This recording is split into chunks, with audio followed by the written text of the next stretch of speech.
Hello, good day. Hope you all are having a good day. I was until this evening. It's currently May 18th, and I depart for San Francisco for SRS on May 23rd. Not a lot of time left. And tonight, while I was playing with my daughter, I hyperextended my left pinky. And you may be able to tell from the angle, you can see how bruised that is against a regular pinky. If I go to the side, you can see how swollen that area is, and it's swelling on the underside. If I can get the camera to adjust or something, maybe. Sorry, it's a bit washed out, but you can kind of get an idea that it's swollen and not doing well. And you can kind of see the lump and the bruising that is starting to show against a regular. There is a patch of skin here, but it's more callous and all that, whereas over here it's all bruised and swelling. The purpose of this video was to talk a little bit, not go into full detail, but to, again, kind of do some of these overview introductions, kind of to how I knew or how I figured out that I was trans and how I kind of accepted myself. There's a lot of videos and a lot of content out there that really kind of speak to that from everybody's perspective. Their situation is going to be 100% unique. But what I looked for in a lot of those videos, because I looked at as many as I could find, was common threads that fed back into myself. And my situation was a little different because I buried all my memories. I buried everything, and I locked all of that activity away when I was 15 and a half, 16. And I didn't properly unpack any of that until I was 35, when I first started evaluating my past to say, oh wow, that... We'll dig into this more later, but it was basically a eureka moment for the first time in my life, looking back at what happened when I was starting as a preteen into teenager and going, okay, I was sexually abused. Holy, that was a mind-blowing moment, because there was a lot of grooming involved in that. So for me, I blamed myself when it ended. I had a massive mental breakdown, all sorts of problems. I sorted through it all on my own and managed to cobble together enough of a mentality and existence to push forward, and it became more stable. But there were always deep internal nagging problems. And digging further back, there were issues of abuse, not sexual, but other abuses as a younger child. And again, all of that had been misclassified, mislabeled. It was all my fault. And at the time of the sexual abuse and the peak of that and the end of that, I was 13 at the peak. 14, I tried an exit, and so that kind of tapered out of that. And then 15 and a half, it ended. Officially, completely, it was over. And I blamed myself for that and locked all of that away. Now, I bring that up because as I entered puberty, I was not happy with my body. I was not happy with the changes my body was going through, but I could not identify why. I misaligned everything to other situations and did not properly address any of what was happening, because what kid can properly digest any of that type of activity? I sure as hell couldn't.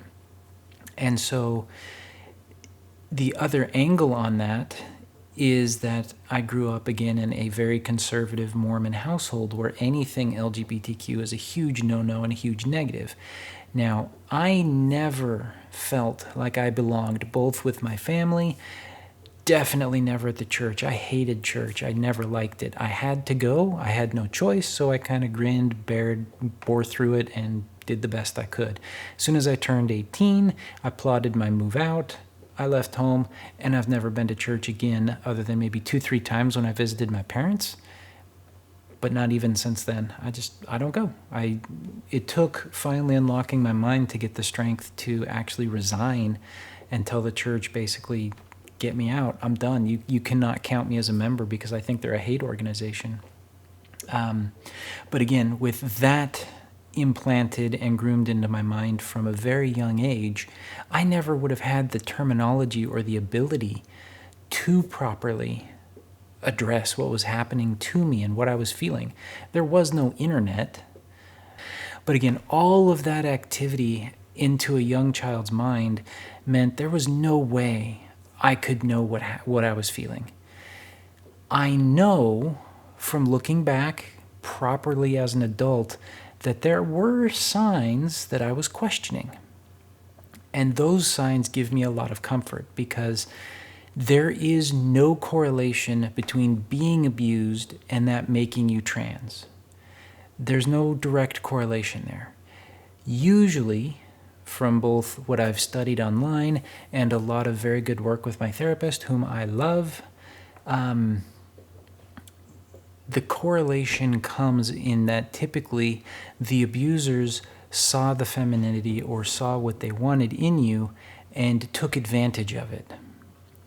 For my case, I still struggle sometimes because I have the memories of what transpired.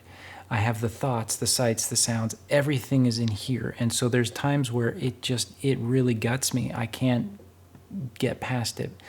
But I try to go back to other memories that I have, such as this lovely picture. I remember until I started accepting myself and figuring in my mind out, I always kind of glossed over this picture.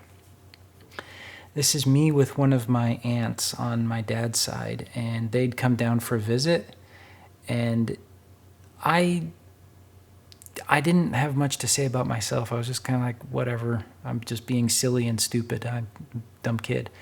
But I look at that picture now and I go, that bitch is fabulous. And I love feeling that and saying, there's something there. And it's just a picture. It doesn't mean anything. But the way I'm posed, the way I'm articulated, it's something that was taken from me in many ways. And from that experience, I moved forward into our summer vacations at my grandparents' house. They were much older, and when we'd go to visit them when I was about the age of that picture, they used to have a bunch of dress-up clothes that all the grandkids would pull out and play with and be silly. It's just dress up, who cares? Well, I remember distinctly, again, about the time of that image, where we pulled out the clothes, my next older brother and I. He started putting on a suit, and I put on a dress and high heels. At the time, again, bad mentality. I didn't realize I was gravitating towards that. I didn't realize I wanted to put that on. I just did it. It felt right. It looked natural. It looked nice. And after a few minutes of playing like mommy, daddy, whatever, I don't remember it, again, whatever, my grandpa came downstairs, and after that the memory goes kind of phasey, but I had to get out of the dress, and that was the end of the dress-up clothes. They were promptly gone. Never saw them again. So that's an interesting memory that helps. And I say those go back to childhood, and I wanted to talk about that area first because in almost any video that I see with a lot of people, especially the younger generations now where you've got the internet, Snapchat, Instagram, TikTok, you've got all these avenues to understand and get help and see other people that may be like you, such as what I'm doing here with these videos. They have a chance to understand themselves at a younger age. And some people really do know. They may have seen something, heard something, read something, just known that they wanted to be a girl. For me, I never understood that because I had all the negativity around that and then all the confusion around the abuse and many other issues. So for me, I didn't identify it as a young child, but it was there.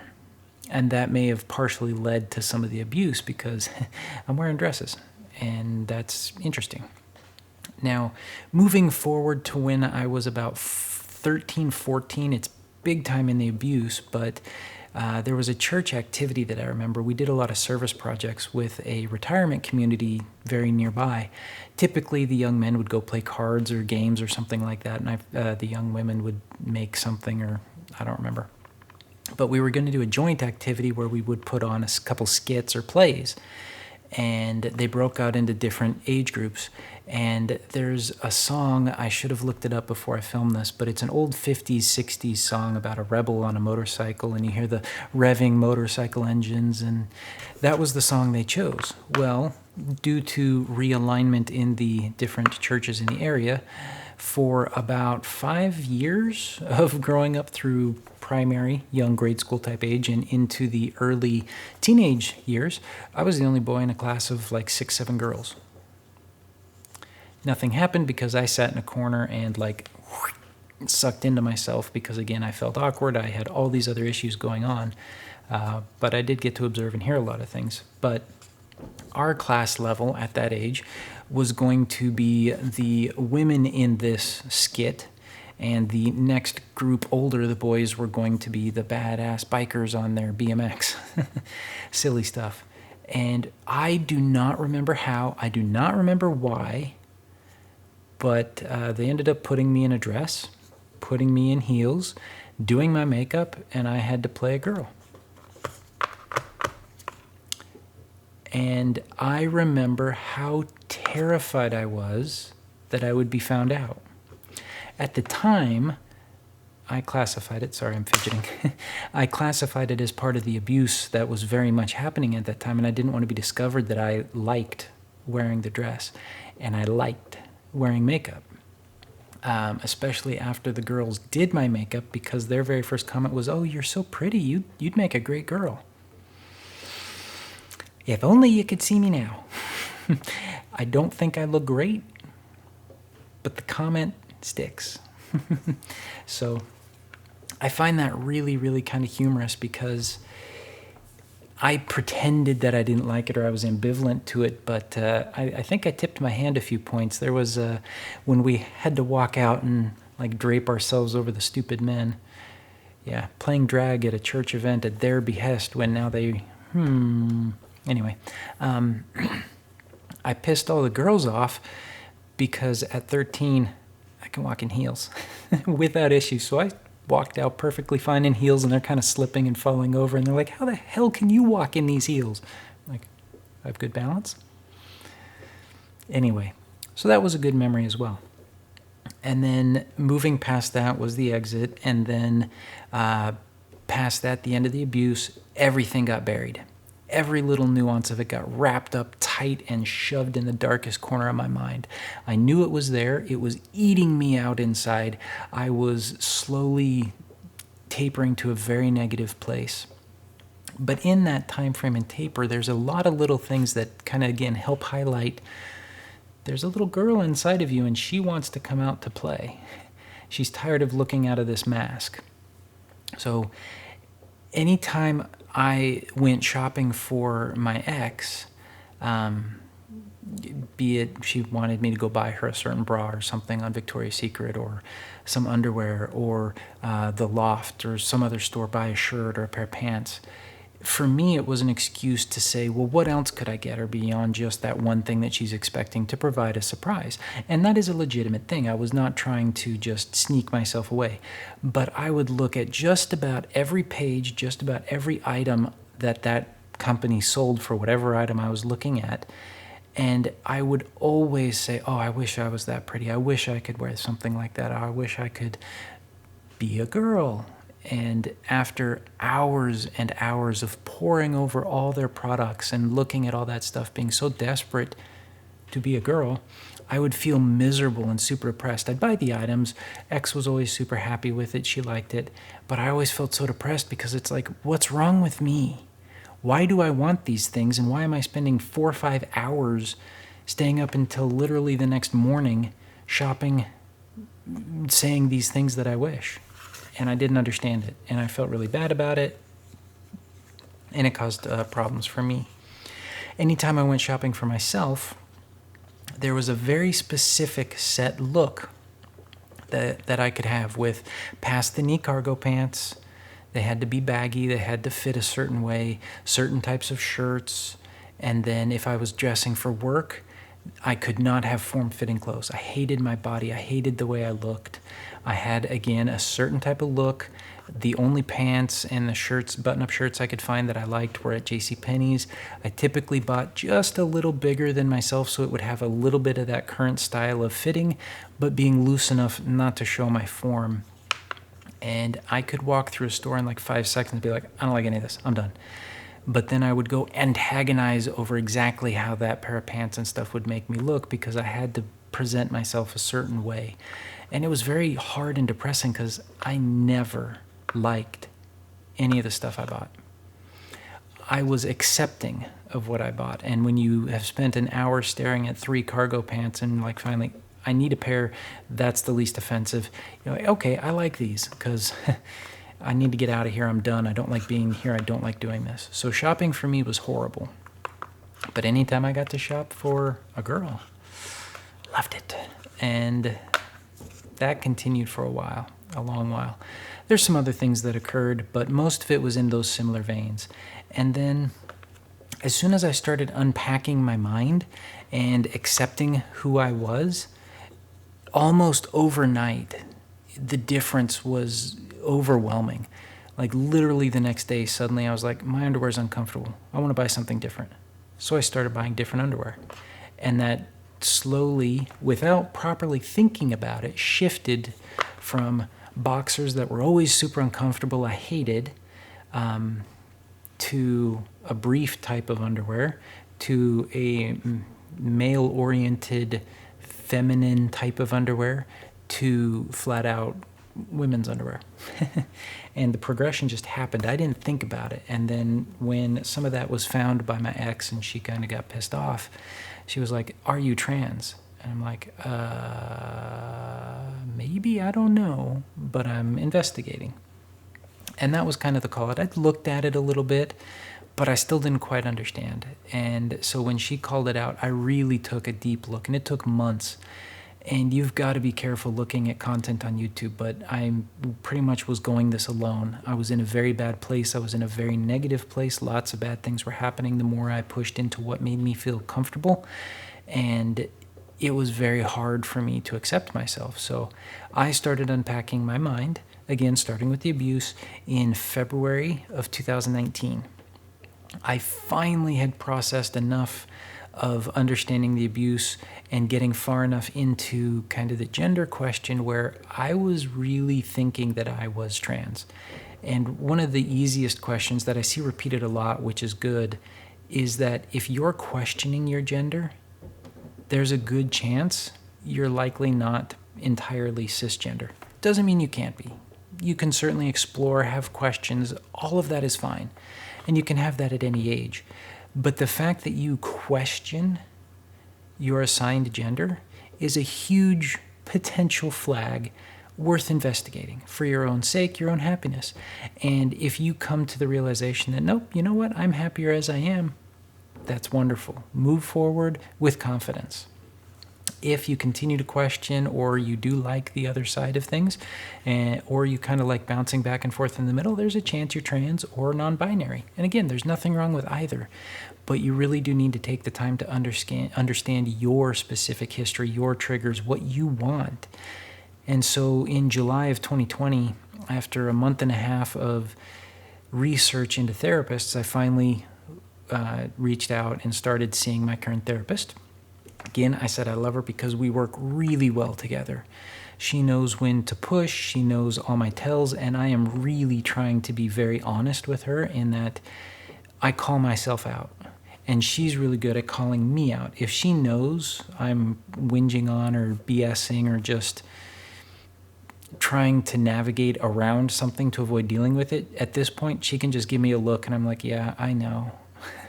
I'm hiding, I'm doing this, whatever. So it's really good and very important that once you're really ready to explore who you are, that you find a very good gender specialist. And what I really like about the way my therapist handled it that really, really helped me was that she gave me the history, she gave me the cognitive stuff, but she always very often pushed and said, hey, this is a safe place. You can come however you want. There will be no judgment. You can change in the bathrooms, whatever. Nobody's going to care. I cared. So I ended up changing in the back of a parking lot and doing a horrible makeup job. The first time I went as me, I looked utterly ridiculous, which will be a nice, funny story for another day, but I looked ridiculous. But when I showed up feeling a bit nervous, but comfortable and happy and excited, not a comment. She just said, "Hey, how you doing?" And we went through our normal session. And then after a little while in, I'm kind of smiling and being nervous and giddy. She's like, "How do you feel?" And I'm like, odd, but good.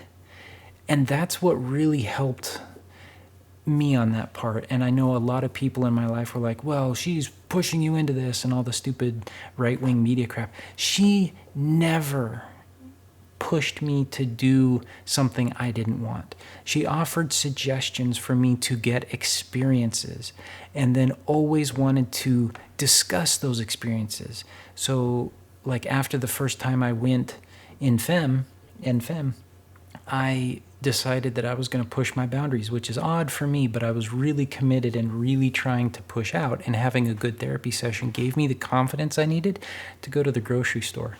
Again, I looked ridiculous, but I loved it. It felt so good.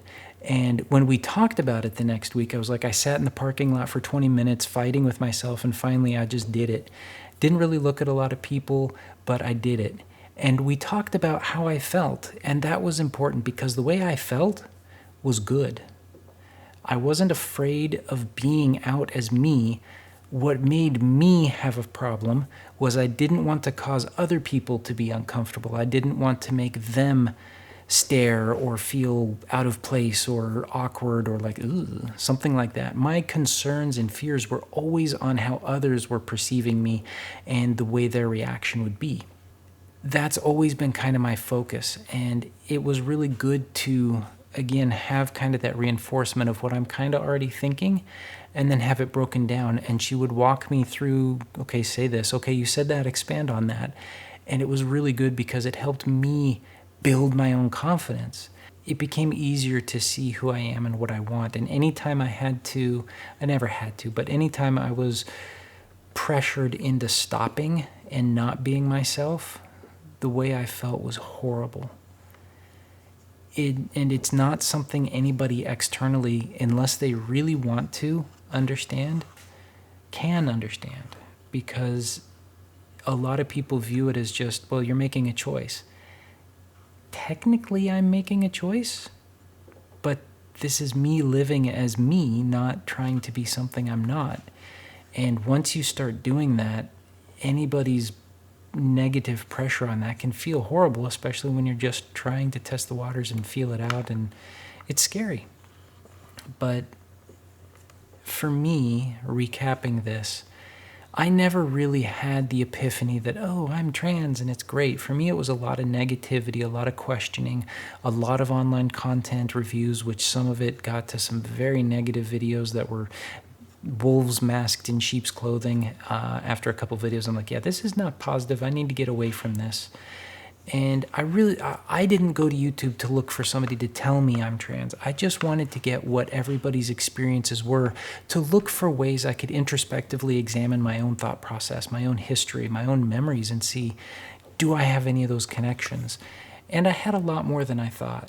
And that's, again, a driving force behind starting this channel and trying to share my experiences. While they're unique in mine, somebody else out there is probably going through some aspects or similar situations, and this may help them find out more about themselves. Whether you're trans or not, I don't want anybody to have to go through it. But if you are, then I would like you to have as much help as you can to be able to press forward with confidence instead of always second guessing or wondering and living a miserable existence trying to understand. So I know this is a bit of a longer video and I ranted and raved a little bit, but I wanted to give that overview of kind of how I came to determine I'm trans. And it really came down to a lot of examining my thoughts, my feelings, my memories to see that there were a lot of feminine desires, a lot of aspects. I had many memories, many fantasies, many mental story times, and I'd wander off into La La Land during bad experiences and would in some points be a girl in some of my fantasies. And once I unpacked all that, it made it a lot easier to remember those things and give myself that boost of confidence. And working with a proper specialist really helped align those things towards who I am. I hope you have a lovely day. I need to go to bed early and go figure out my hand in the morning. I am really, really hoping it's not broken or too messed up. I hope you have a lovely day wherever you are. Thank you very much for watching, and we'll see you next time.